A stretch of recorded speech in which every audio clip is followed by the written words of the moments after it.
Hello everyone, मैं Supriya Sonalika political science के इस क्लास में आप सभी का स्वागत करती हूँ।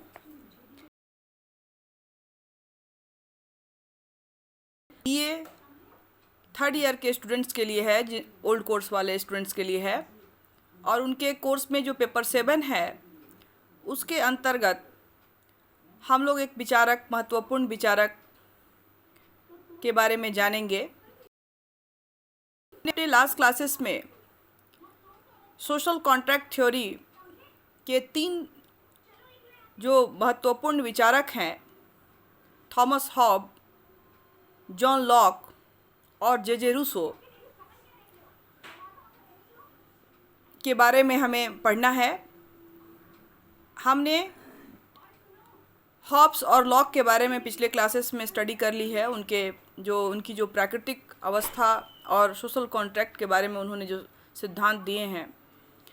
आज के इस क्लास में हम लोग उसी कड़ी के जो अगले एक विचारक हैं, जे रूसो, जीन जैक रूसो,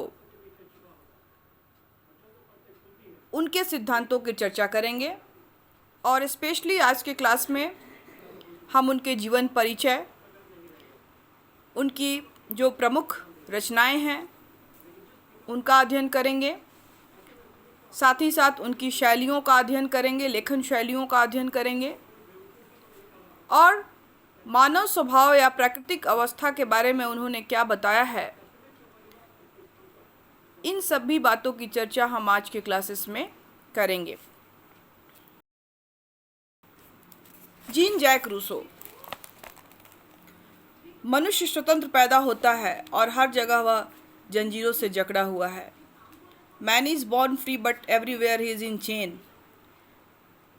ये बहुत ही महत्वपूर्ण स्टेटमेंट है जिसको जे रूसो ने, जीन जैक रूसो ने कहा था। राजनीतिक विचारों के इतिहास में समानता और सामान्य व्यक्ति में विश्वास की भावना से कोई विचारक इतना घनिष्ठ संबद्ध नहीं है जितना कि जे रूसो हैं। उसने उन परिस्थितियों में समानता की धारणा का प्रतिपादन किया जबकि असमानताएं सामान्य थीं और उन्हें व्यक्ति की स्थिति तथा राजनीतिक व्यवस्था का आधार माना जाता था। समानता की इस धारणा के आधार पर रूसो को प्रजातंत्र का संदेशवाहक समझा जाता है और अपने इन्हीं विचारों के आधार पर रूसो ने फ्रांस की क्रांति के जनक का कार्य किया है। रूसो का प्रारंभिक जीवन है तो जीवन अन्य दार्शनिकों की अपेक्षा इनका जो जीवन था बहुत ही अधिक उत्तेजक और रोमांचकारी था, और बहुत कम लेखकों की कृतियों में संसार के प्रति भावात्मक प्रतिक्रिया इतनी स्पष्ट और सच्चे रूप में झलकती है जितनी कि रूसो की कृतियों में देखने को हमें मिलती है। रूसो का जन्म 1712 ईस्वी में जनेवा के एक गणतंत्र में हुआ। उनकी माता की मृत्यु प्रसव काल में ही हो गई और इसलिए उनका पालन पोषण जो है का भार उनके पिता पर आ गया। उनके पिता एक कुशल घुड़सवार थे, घड़ीसाज थे, और इनका जो चरित्र था वो काफ़ी अस्थिर स्वभाव के थे और उनमें उत्तरदायित्व की भावना जो थी वो बहुत कम थी। इसलिए वह रूसो को नियोजित शिक्षा जो है या नियमित शिक्षा जो है कि कोई व्यवस्था नहीं कर पाए,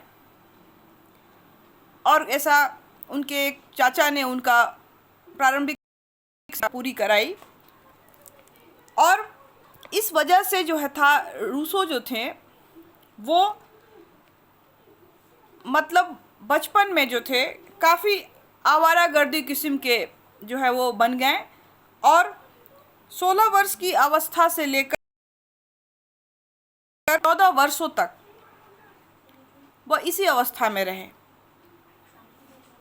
इधर उधर भटकते हुए अपना जीवन यापन करते रहें। और इसी बीच वह उन अनेक दयालु लोगों से भी मिले, परंतु अपने अहंकार और अशिष्ट व्यवहार के कारण उनकी किसी से भी नहीं बनती थी।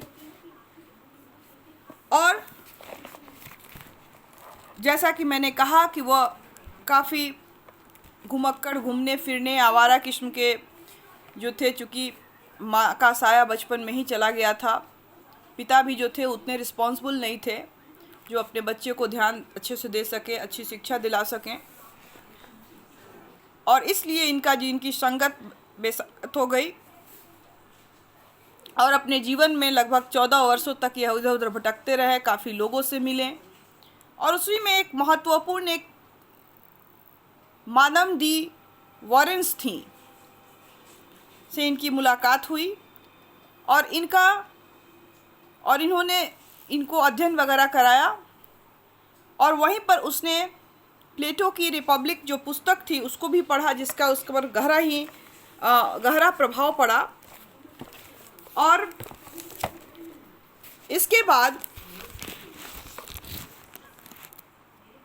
1749 में उनके जीवन में एक बहुत ही महत्वपूर्ण मोड़ आया जब वह एक निबंध प्रतियोगिता में भाग लिया उन्होंने, और जिसका विषय था विज्ञानों और कलाओं की उन्नति में नैतिक आचारों को, कलाओं की उन्नति ने नैतिक आचारों को भ्रष्ट किया है। ये उस निबंध प्रतियोगिता का शीर्षक था a discourses on the moral effects of the arts and science. तो इस निबंध प्रतियोगिता में उन्होंने हिस्सा लिया। चूँकि बचपन से ही तीव्र बुद्धि के तो थे ही और उन्हें ये मौका मिला और उन्होंने इस लेख में हिस्सा लिया निबंध प्रतियोगिता में, और उस प्रतियोगिता में इन्होंने सफलता पाई। और जो उनकी निबंध थी courses on the moral effects of arts and science में तर्क प्रस्तुत किया कि कलाओं और विज्ञानों के विकास ने मनुष्यों के नैतिक आचारों का पतन हुआ है, क्योंकि वे प्राकृतिक अवस्था से दूर ले गए हैं। विज्ञान ने मनुष्य की जो अच्छाइयाँ थी उनसे वह दूर ले गए हैं। ऐसी बातें उन्होंने इस पुस्तक में, इस लेख प्रतियोगिता में, निबंध प्रतियोगिता में उन्होंने बताई। रूसो कोई राजनीतिज्ञ, विद्वान या दार्शनिक न होकर भी साहित्यकार अर्थात लेखक थे, क्योंकि उनकी साहित्यिक अभिव्यक्ति बहुत ही ऊंचे, वह स्वभाव से बहुत ही भावुक और कल्पनाशील थे, कल्पनावादी थे। रूसो ने बड़ी मौलिकता एवं सुंदरता के साथ प्राकृतिक अवस्था की प्रशंसा की, समय की सभ्यता की निंदा की। उनका कहना था कि मानव संस्कृति के बिना अधिक सुखी थे, क्योंकि आदिम मनुष्य सभ्यता के भ्रष्टाचार से दूर अपनी प्राकृतिक प्रवृत्तियों के अनुसार रहते थे। वे संपत्ति और सभ्य जीवन से अनभिज्ञ थे और साथ ही उनके परिणामों, शोषण, अधिकार छीनना, ईर्ष्या, अनैतिक आचरण और आधुनिक समाज की बुराइयों से काफ़ी दूर थे। रूसो एक ऐसे विचारक थे जिन्होंने प्रारंभिक काल के अज्ञान को गौरव प्रदान किया है और यह तर्क दिया कि कलाएं और विज्ञान हमारे सद्गुणों से सद्गुणों से नहीं दुर्गुणों से उत्पन्न हुई हैं। अपनी जो लेख उन्होंने निबंध जो प्रतियोगिता में उन्होंने लिखा था उसमें यह बताया था। रूसो कहते हैं कि हमें फिर से अज्ञानता, भोलेपन और निर्धनता दे दो। इसी लेख के माध्यम से उन्होंने कहा, दे दो हमें फिर से अज्ञानता, भोलेपन और निर्धनता दे दो। केवल वे ही हमें सुखी बना सकते हैं।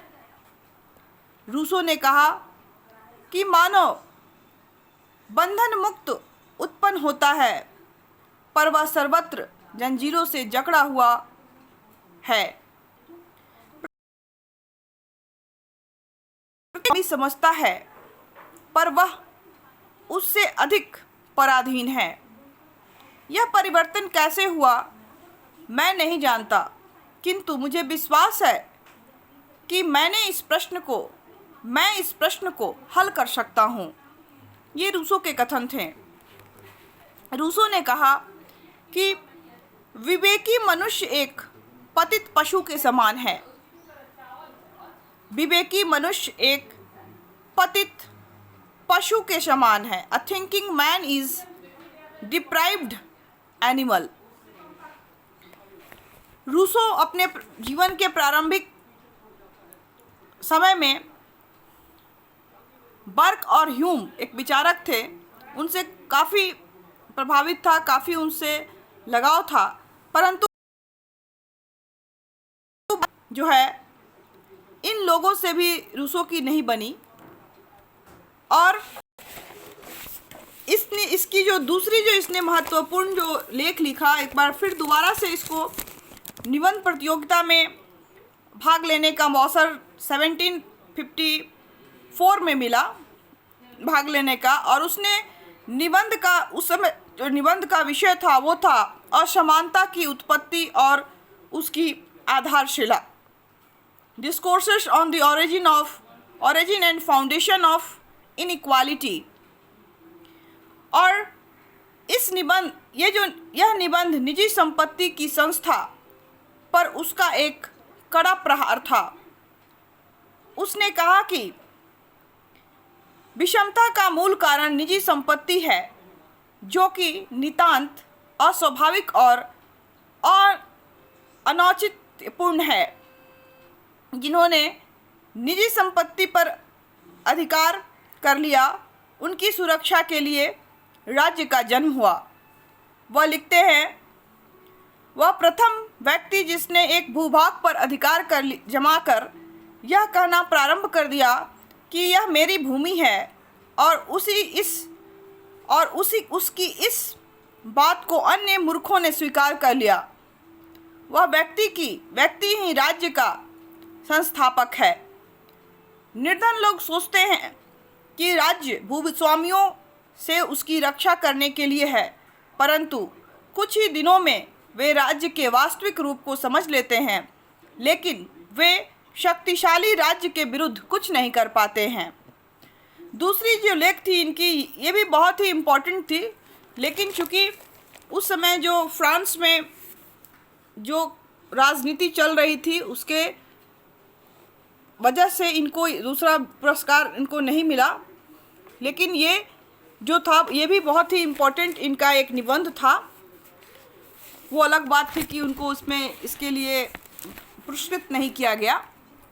और इस तरह से अपने जीवन के अंतिम क्षण में या विभिन्न मानसिक बीमारियों से ग्रसित हो गए थे और अर्धविक्षित हो गए थे। हर किसी को संदेह की दृष्टि से देखते थे और फ्रांसीसी राज्य क्रांति से 11 वर्ष पूर्व यानी कि 2 जुलाई 1789 में क्रांति हुई और उससे ठीक 11 वर्ष पूर्व 1778 में इनकी जो है वो 66 वर्ष की आयु में इनकी मृत्यु हो जाती है, इनका देहांत हो जाता है। और इस तरह से एक विलक्षण प्रतिभाशाली एवं अत्यंत भावुक चिंतक जो थे रूसो उनका देहांत हो जाता है और इस समाज से वो विदा लेते हैं। प्रारंभिक जीवन, जिसमें हमने देखा और समझौतावादी जो विचारक हॉब्स लॉक की भांति वह किसी राजघराने से नहीं थे, एक सिंपल फैमिली से थे। उनका जन्म 1712 में एक मध्यम परिवार में, बचपन में ही माताजी उनकी प्रसव के दौरान ही चल बसी। पिताजी भी उतने रिस्पॉन्सिबल नहीं थे, अच्छी तरह से उनकी शिक्षा दीक्षा नहीं हो पाई। चाचा ने प्रारंभिक कुछ शिक्षा उनको दिलाई, लेकिन वह अच्छे ढंग से शिक्षा प्राप्त नहीं कर पाए, जिसके कारण थोड़ा सा उनका स्वभाव जो था वो बिगड़ गया। घुमक्कड़ इंसान टाइप के हो गए, आवारा टाइप के हो गए, और लगभग 14-15 वर्ष तक यूं ही वो भटकते रहे चारों तरफ। और इसके दरमियान वह बहुत सारे लोगों से, अच्छे लोगों से भी मिले, और उसी में ये मैडम जो थी, जिन्होंने इनको एक वॉरेंस जो थी, मैडम डी वॉरेंस, इन्होंने हेल्प की, पढ़ाई लिखाई में इनको मदद की, हेल्प की, आगे पढ़ाया लिखाया, और सारी उन्होंने पुस्तकें पढ़ी। प्लेटो के रिपब्लिक को पढ़ने का भी इनको मौका मिला, जानने को मौका मिला। क्योंकि ये कोई राजनीतिज्ञ तो थे नहीं, लेकिन इनके अंदर जो साहित्यिक लिखने की जो कला थी इनकी, वो काफ़ी इम्प्रेसिव थी। ये अलग बात था कि जीवन में सही डायरेक्शन नहीं मिलने की वजह से ये थोड़ा सा भटकाव इनके जीवन में आया, लेकिन उसके बाद जब इन्हें मौका मिला, एक ऐसे कंपटीशन जो था अकादमी वहाँ से हुआ, और उसमें उनको हिस्सा लेने का मौका मिला, और उन्होंने उसको जीता भी काफ़ी अच्छा। Discourses on the moral effects of arts and science, जो उनकी जो पहली जो इनकी लेख थी, जो निबंध थी, उन्होंने लिखी थी, और उसमें इसके लिए इनको पुरस्कृत भी किया गया। और फिर दोबारा मौका मिला इन्हें एक और लेख लिखने का। उन्होंने उसमें भी बहुत अच्छा लेख लिखा था, discourses on the origin of inequality का जो था, लेकिन उसमें वो राजनीति के शिकार बन गए और उनको नहीं मिला। लेकिन बहुत ही इम्पोर्टेंट चीज़ें उन्होंने उसके माध्यम से भी बताई। तो ये था इनका जीवन, प्रारंभिक जीवन परिचय क्या था वो। अब हम जानेंगे इनकी प्रमुख रचनाएं जो हैं उनके बारे में, कि इनकी प्रमुख रचनाएं जो थी वो क्या थीं। तो इनकी प्रमुख रचनाएं में पहली जो रचना थी वो है discourses on the moral effects of arts and science, जो 1751 में लिखी गई। और इस रचना में रूसो ने कला और विज्ञान को व्यक्ति के नैतिक पतन के लिए उत्तर, और उसका कहना है कि मनुष्य का नैतिक पतन उसी रूप में हुआ है जिस रूप पे विज्ञान और कला ने प्रगति की है। मतलब व्यक्ति का जो नैतिक पतन होने का जो जिम्मेदार जो है वो कौन है? विज्ञान और कला। और जिस तरह से इसका विकास हुआ जितनी तेज़ी से, उतनी तेज़ी से जो है व्यक्ति की नैतिकता जो है वो गिरती गई, और इस लेख के लिए उन्हें पुरस्कृत भी किया गया था, जैसा कि मैंने पहले आपको बताया। इनकी दूसरी जो इनकी कृति थी वो था discourses on the origin of inequality. ये 1755 में लिखी गई थी, और इसमें उन्होंने मानव असमानता के उत्तरदायी तत्वों के बारे में को रेखांकित किया है, जो मानव में जो असमानता लाते हैं वो कौन से तत्व हैं जिसकी वजह से जो मानव में असमानताएं आई। तो उन सभी बातों पर फोकस किया गया है इस लेख के माध्यम से। तीसरी जो इनकी महत्वपूर्ण कृति है वो है an introduction to political economy. ये 1758 में लिखी गई, और इस ग्रंथ में उन्होंने आदर्श राज्य के सिद्धांतों का वर्णन किया है। इस ग्रंथ के अंतर्गत रूसो ने आदर्श राज्य के सिद्धांतों का वर्णन किया है। इनकी अगली जो कृति है वो है द न्यू हेलोइज, अ न्यू हेलोइज, जो 1761 में लिखी गई, और इसमें रूसो का संवेदना से परिपूर्ण यह एक उपन्यास है। और इसमें उसने प्राकृतिक अवस्था में लौटने की बात कही है या वकालत की है। प्राकृतिक जो अवस्था थी उसमें लौट जाने की वकालत की है, जहाँ पर मानव सभ्य, नैतिक और शांतिपूर्ण ढंग से रहता था। इसके बाद इनकी अगली जो बहुत ही महत्वपूर्ण पुस्तक है वो है द सोशल कॉन्ट्रैक्ट, जिसकी रचना 1760 उन्होंने की, और यह रूसो की सर्वाधिक महत्वपूर्ण राजनीतिक रचना है, राजनीति से संबंधित रचना है। इसी में रूसो ने अपने सामाजिक समझौते के सिद्धांत का प्रतिपादन किया है, और इस ग्रंथ की शुरुआत रूसो अपने इस महत्वपूर्ण वाक्य से करता है कि मनुष्य स्वतंत्र पैदा होता है, लेकिन वह सभी जगह जो है विभिन्न जगहों पे जंजीरों में जकड़ा हुआ होता है। Man is born free but everywhere he is in chain. इस सोशल कॉन्ट्रैक्ट जो बुक है उनकी, इसकी शुरुआत इसी लाइन से, वाक्य से होती है, और इसके लिए ये बहुत ही फेमस भी हुए, हम इनको जानते भी हैं। बहुत ही इम्पोर्टेंट कोटेशन है रूसो का। कि अगली जो महत्वपूर्ण कृति है वो है इमाइल, और इसमें इन्होंने ये इसकी रचना 1760, और इसमें रूसो ने अपने शिक्षा संबंधी विचारों की व्याख्या की है। इसके बाद इनकी अगली जो कृति है कन्फेशन, यह रूसो की आत्मकथा है। डायलॉग्स, रिवरीज और model constitution for Poland and Corsica, ये इनकी और भी इनकी रचनाएं हैं। तो इस तरह से इन्होंने बहुत सारी रचनाएं, बहुत सारे लेख लिखे, पुस्तक लिखे, ग्रंथ लिखे, आत्मकथाएं लिखी, और बहुत सारे उपन्यास भी लिखे थे। अब इनकी रचनाओं का अध्ययन करने के बाद हम इनकी शैलियों का अध्ययन करेंगे कि इनकी लेखन शैली क्या थी। तो रूसो की पद्धति पर अनेक प्रभाव पड़े थे या देखने को मिलते हैं। अनेक लेखकों का प्रभाव जो है वो देखने को मिलता है, और उसकी पद्धति पर यूनानी और रोमन साम्राज्य या रोमन साहित्य एवं कल्विन के धार्मिक विचारों का पर्याप्त प्रभाव पड़ा है। वह जीन बोंदा, Grotius, Locke, John Locke, Montesquieu और वॉल्टेयर से भी बहुत प्रभावित है। मैकियावेली,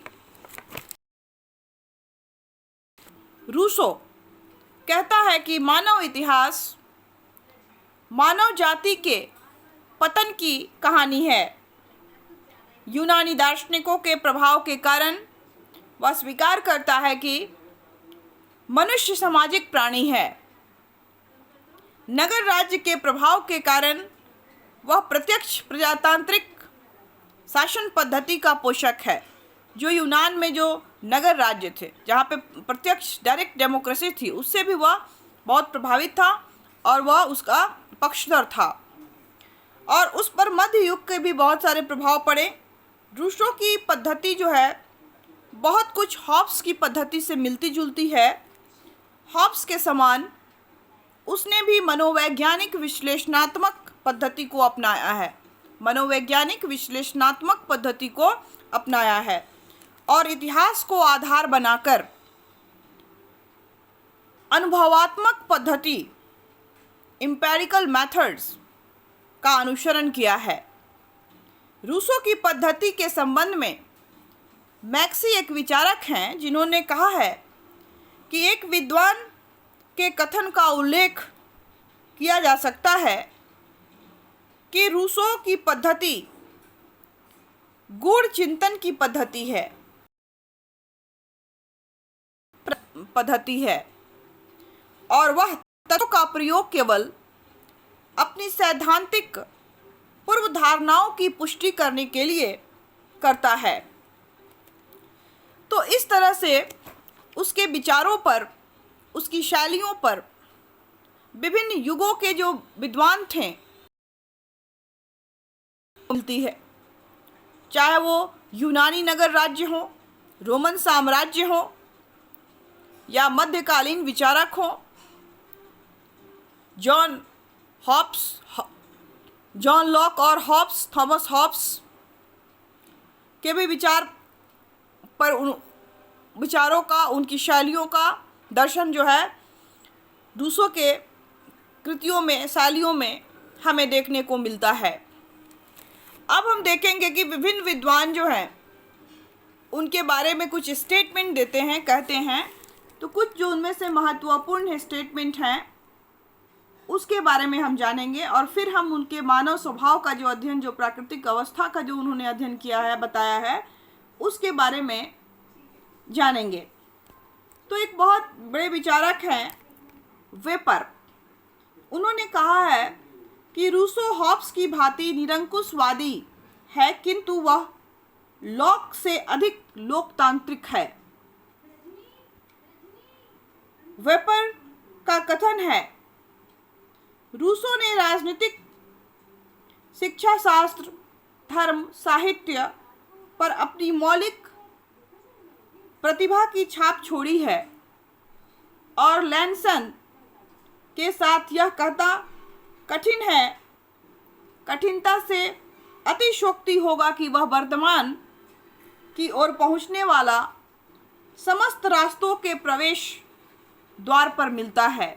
जो वर्तमान में जो राजनीति में आजकल पाई जाती है, तो वो सारे जो विचार हैं वो सभी जो है रूसो के विचारों में हमें देखने को मिलते हैं। एक और विचारक है जोन्स। उन्होंने कहा है कि रूसो की मानव संबंधी धारणा रूप से प्लेटो और अरस्तु की धारणा के समान है और एम.जे. हार्मन्स ने कहा है कि रूसो ने सोशल कॉन्ट्रैक्ट में एक नवीन समाज के निर्माण की कल्पना की है जिसमें प्राकृतिक अवस्था के वे सब गुण हों पर अत्यधिक भ्रष्ट समाज का एक भी अवगुण ना हो। प्राकृतिक अवस्था में जो गुण थे वो तो हो, लेकिन भ्रष्ट समाज के कोई भी गुण नहीं हो।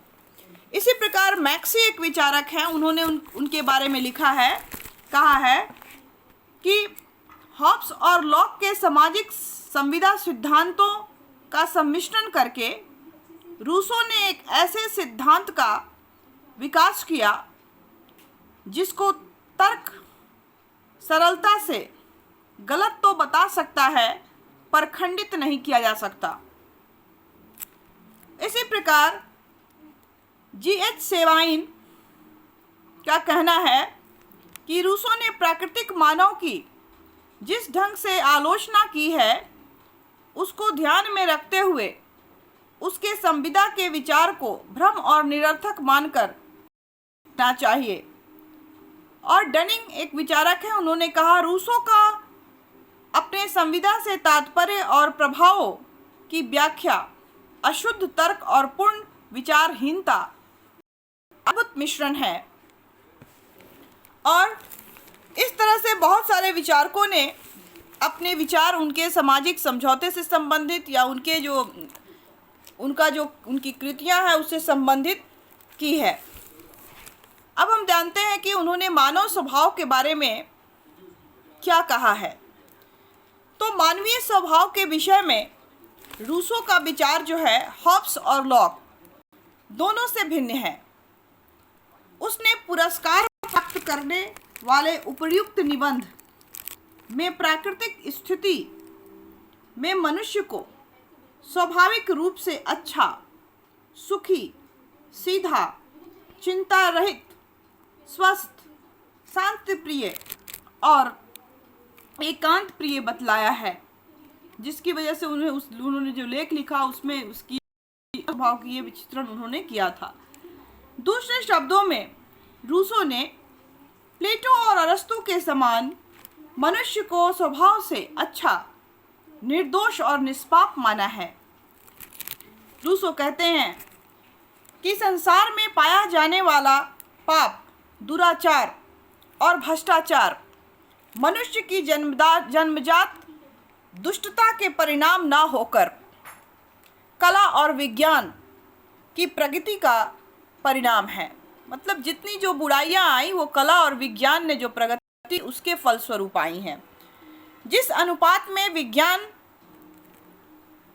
और कला ने प्रगति की, उसी अनुपात में मनुष्यों की अमनुष्यता की ओर ले गया, मनुष्यों को अमनुष्यता की ओर ले गया।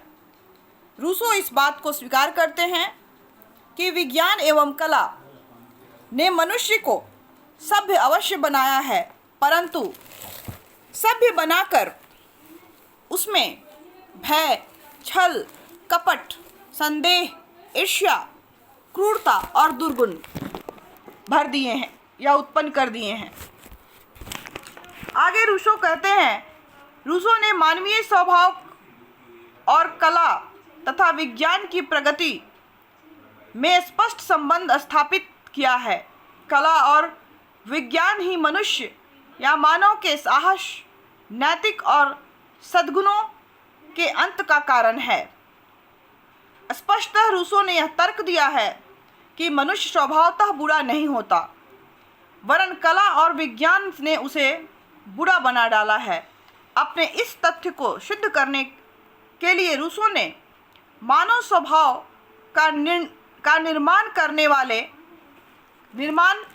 करने में दो मौलिक प्रवृत्तियों या भावनाओं को सहायक माना है। पहला आत्म प्रेम और दूसरा आत्मरक्षा, self love and self prevention. पहली प्रवृत्ति जो है, जो आत्म प्रेम की है, रूसो का कहना है कि मानवीय अस्तित्व को बरकरार रखने के पीछे वास्तव में इसी मानवीय प्रवृत्ति, दया, सहानुभूति या पारस्परिक सहायता की भावना है।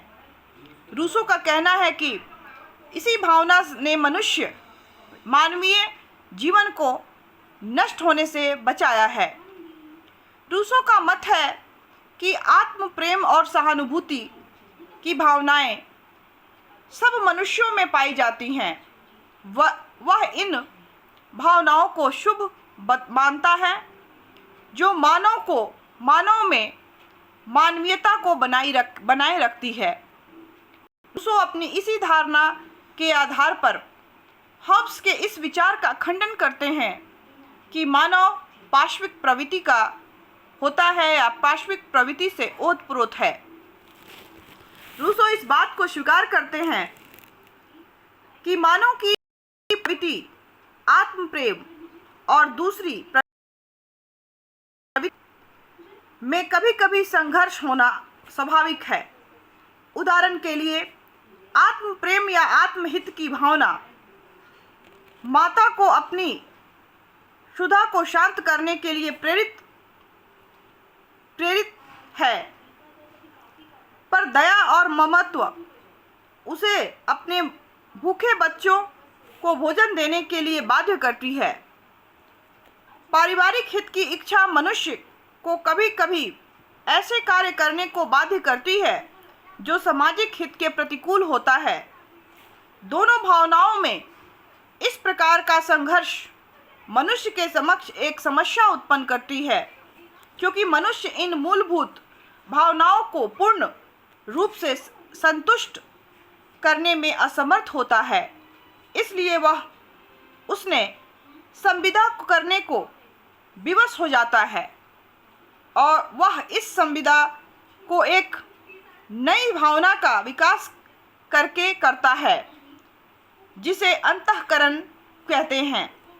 रूसो का कहना है कि मनुष्य को स्वाभाविक रूप से प्राप्त होने वाला प्राकृतिक का उपहार अंतःकरण, कॉन्शियसनेस कंसेस ही है। यह एक नैतिक शक्ति है, परंतु यह नैतिकता का मार्ग प्रदर्शन नहीं करती। मार्ग प्रदर्शन का कार्य एक अन्य शक्ति के द्वारा संपादित होता है, जिसका भी मनुष्य में स्वयं विकास होता है, और उसको जिसका नाम है विवेक, रीजन। जो शक्ति है, जो अंतःकरण की शक्ति है, वो व्यक्तियों में विवेक के माध्यम से जो है वो जागृत होती है। रूसो ने कहा है, विवेक ही मनुष्य मानवीय गुण है जो नैतिक अनैतिक को स्पष्ट करते हुए मानवीय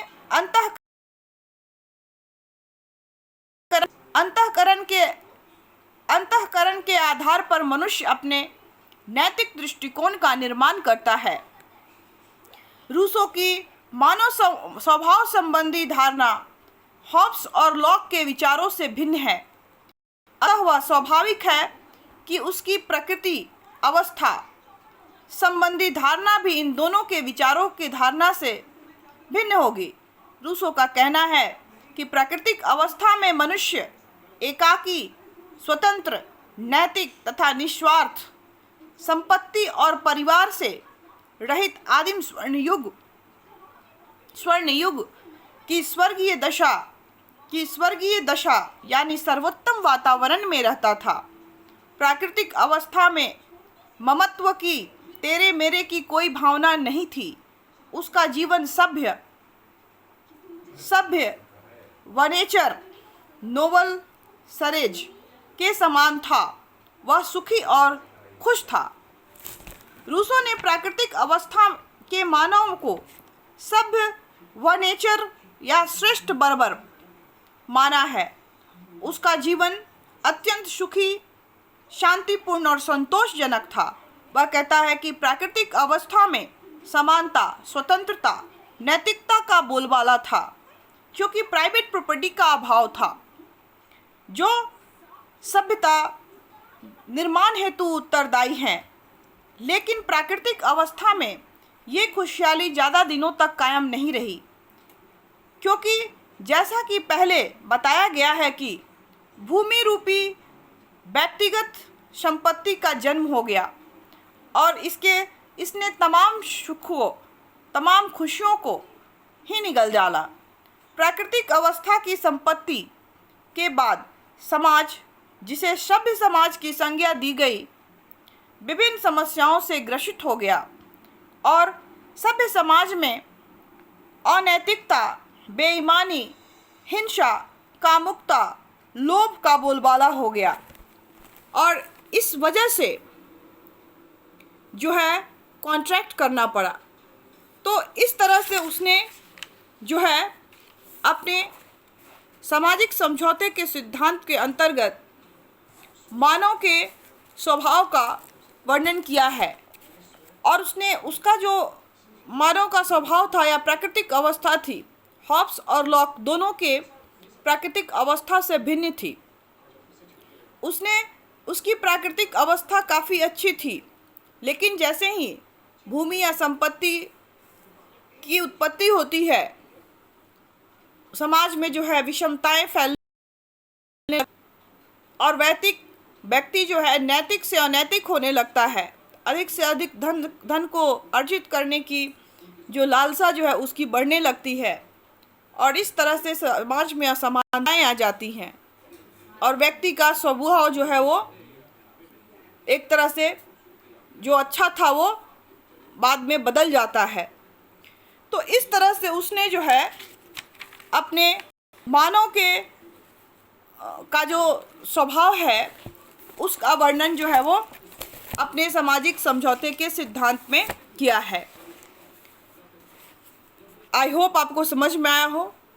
हम लोग अपने नेक्स्ट क्लास में इसी के दूसरे पार्ट में जो है उसके जो सामाजिक समझौते की विशेषता थी, मानव स्वभाव की जो विशेषता थी और कॉन्ट्रैक्ट क्या था, उसकी सामान्य इच्छा जो एक है जनरल बिल, उसकी चर्चा हम लोग अपने नेक्स्ट क्लास में करेंगे। आई होप हमने जो आज पढ़ा आपको सब कुछ समझ में आया हो।